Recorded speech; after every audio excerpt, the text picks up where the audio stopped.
დილამშვიდობისა ტრეიდერებო, დღეს ხუთშაბათი ერთ-ერთი ყველაზე დატვირთული დღე საერთაშორისო სავალუტო ბაზრისთვის, რადგანაც ცნობილი გახდება ძალიან ბევრი მაკროეკონომიკური სიახლე.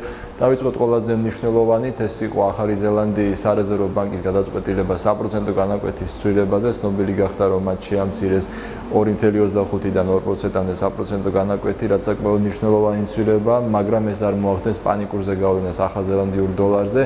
მე პროგნოზირებ ახალზელანდიური დოლარის მცირე დიდ გაუფასურებას გრძელვადიან პერსპექტივაში, სწორედ ეს წარმოადგენს, ეს არის მიზანი სარეზერვო ბანკისაც, რომ ვალუტის მცირე ინფლაციით გამოვიწვიოთ ეკონომიკის სტიმულირება. ნახოთ როგორ განვითარდება.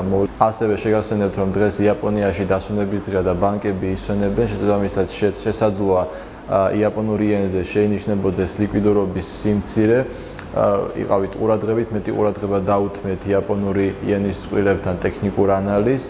ასევე ამერიკიდან გახდება ცნობილი ადგილობრივი დროით 5:30-ზე უმუშევრობის საჩივრები, რომელიც კვირის ერთ-ერთი ყველაზე მნიშვნელოვანი მოვლენაა და ასევე ნონ-ფარმის მერე ყველაზე მნიშვნელოვანი მოვლენა.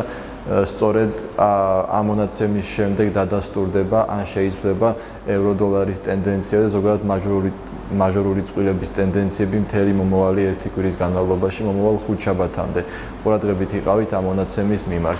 ტექნიკური ანალიზის მიხედვით ევრო-დოლარის სავალუტო წყვილზე შეარჩიეთ ორი მნიშვნელოვანი დონე, ეს არის 1.11.76, 1.11.57. სწორედ ამ ორი დონის გარღვევის შემთხვევაში შესაძლოა ტრენდი ჩამოყალიბდეს იგივე მიმართულებით და მოხდეს ვაჭრობის ძალიან კარგი საშუალება.